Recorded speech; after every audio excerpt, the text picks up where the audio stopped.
Good morning, YouTube. What's up? How's it going, guys? We have a Call of Duty Black Ops Cold War beta review video for you today. But first, let's get right to the point. Obviously, this is our first YouTube video for the channel, and we're gonna try to do more of these in the future. We're gonna try to do news and reports and gaming videos, all kinds of stuff. So hopefully you guys like and subscribe, and I will see you again more into the future. Now, let's get to the gameplay. Now, first things first, I was excited to see they brought back cross-platform. I was excited to see this feature return because I do have friends that play on both Xbox and PS4.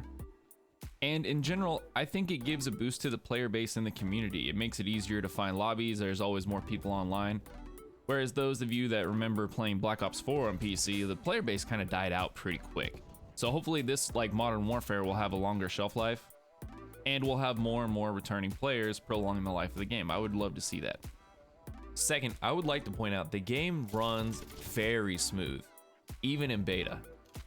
Yes, there was hiccups every now and then, but that's to be expected for any game, you know, with connections and ping and everything else involved.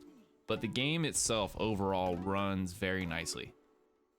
I don't notice a whole lot of jumps or stutters, and whenever I shoot the guns, they feel responsive, so that's always nice to see. And just on the game itself, I gotta admit, the graphics look really solid. I was hesitant at first because I saw that they weren't running the new Modern Warfare engine, and Modern Warfare itself is obviously a very beautiful game. But I gotta admit, like, side by side, these games both graphically look very similar and very spectacular. Maybe that's just me, let me know what your opinion is.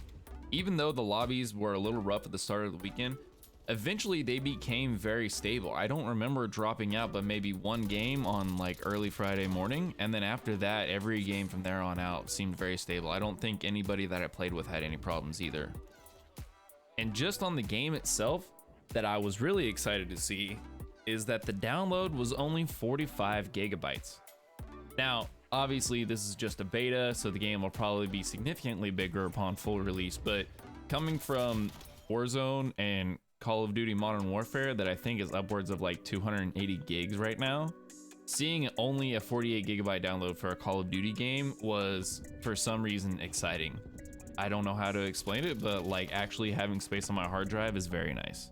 Getting more into the gameplay, the guns in this game feel really good. However, they don't feel like they hit hard like they do in Modern Warfare. I will say that.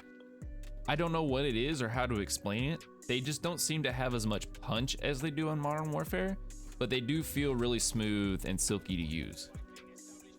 Part of what I think adds to the guns feeling like they don't hit as hard is there is a noticeably less amount of recoil in this game. At first I thought maybe I was just because I was hyped for the game and I was wanting to play it, but as the weekend went on, I did notice that the guns all in all just don't seem to have as much recoil. And even going back and playing Modern Warfare again, I did notice that there is a significantly more amount of recoil in Modern Warfare. So for those of you that like guns with less recoil and like to have a more pinpoint precise game, I'm sure you'll enjoy the gunplay in this. Now I will admit there are not a lot of weapons to choose from. This is probably just because of the beta. I do expect that we will have significantly more weapons on release of the full game. And I imagine they'll add more and more weapons throughout the game cycle as they did in Modern Warfare. Probably my favorite feature though is the attachments, and not just the sheer number of attachments that they have for each weapon, which is a lot, but the fact that each attachment also lists off to the side like the specific percentage of what exactly it is affecting to each weapon, which is really nice for those of us that don't like to sit there and measure little green bars at the bottom of the screen to try to figure out what attachment to use for each gun. But all in all, my favorite thing about the weapons, and you'll see some of this gameplay at the end of the video, is that sniping feels really good in this game. All of the snipers feel really snappy. I like the sights for each sniper rifle and the different attachments that you get for each one that really do significantly change the weapon itself. And the sheer clink that you get whenever you click on a head. There's just nothing more satisfying, I think, in the game right now. But honestly, sniping is almost viable on pretty much every map in this game. You can find an area to snipe from. I don't know if that was by design or if it just worked out that way. The maps themselves, I will admit, are definitely significantly more colorful and vibrant. Obviously, Miami is a good example of this, but it's not like Modern Warfare where we just have 50 shades of brown and off green. there's a definite difference in color palettes between each map. Now that being said, as vibrant and good looking as the maps are, it is still hard to see sometimes. The two maps that come to mind for me are Miami and Cartel. Miami because there's that kind of nighttime and then you have these neon glows everywhere. I don't know, it just kind of offsets too much in contrast. And I have a hard time spotting bodies there. Maybe that's just me personally. Let me know what you guys think down below. And Cartel specifically because of the bushes. Now I do think that that's kind of an easy fix. I think maybe if Treyarch just lowered the height of the bushes a little bit so you have a little bit more upper torso exposed and maybe it'd be easier to see outlines and silhouettes of people, I think that would very much fix that map. But I will admit, people going prone in the bushes and then just staring for nameplates and shooting at nameplates is very annoying, and it's a good way to ruin a kill streak. The thing I noticed about the maps is they do feel like a straight up 3-lane Treyarch style map, but they have a little bit more originality and design to them. You're not just running straight down 3 lanes. Like in Miami, for example, you have the road that runs down the middle with all the vehicles in the way. And then you have the 2 side lanes in the back alley and along the beach. So it still has that typical 3-lane feel, but it's very much asymmetrical map and it leads for very unique encounters. And again, in typical Treyarch design, the map tends to funnel you towards key contact points where gunfights tend to open up, which I like.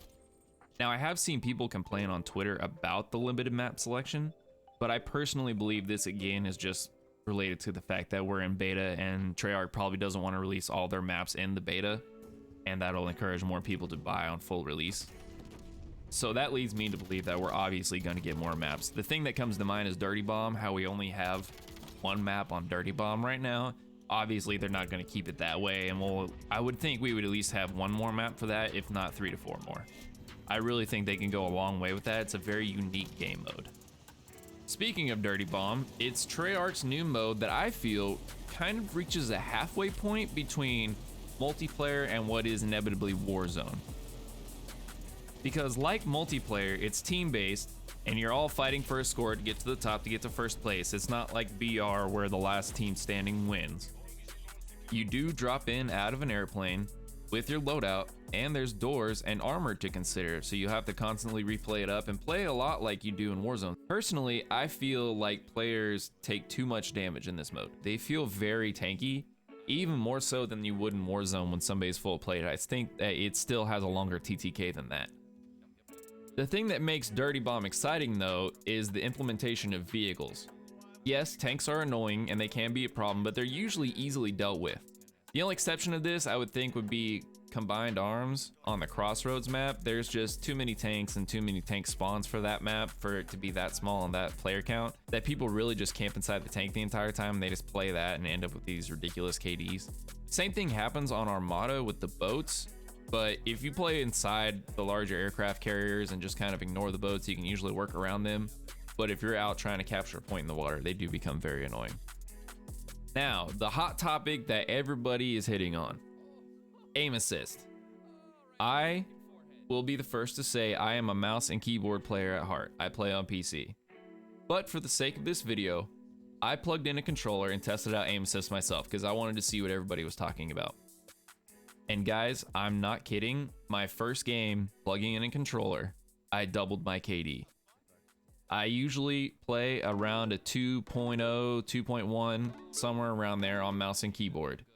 My first game on the controller, and granted I'm not a controller player, so my aim is very sloppy, I had a 4+ KD, guys. It is very strong. I do see people on Twitter and YouTube talking about this, and some people claim that aim assist is actually worse because they feel like they're fighting it the entire time in order to get a kill. Now, one thing I see people talking about is that you don't really aim using your stick in this game. You get your crosshair on the point, but then when you start shooting, you just let aim assist take over and you don't really fight it. Now, something that I think is causing people to disagree with this that I have noticed myself is that I think hit registry is slightly off in this game. I don't know if it has anything to do with the FOV slider, but it seems like when you're trying to shoot at a moving target in this game, it just seems like it's hard to get a hit marker. And I think that has something to do with the aim assist problem too. I think maybe aim assist is trying to hold you on where you should be shooting for the target, but the hit registry is just not popping up for that particular shot. And I think this is what's causing people to think that aim assist is off. Bottom line, I personally think the aim assist is too strong and that they should tone it down a little bit, maybe to at least like the Modern Warfare standard. And I think that would keep the community itself happy. But yeah, that's all I got for today, guys. Thank you for tuning in. If you like this video, go ahead and give it a thumbs up and subscribe. I'm gonna try to do more of these in the future.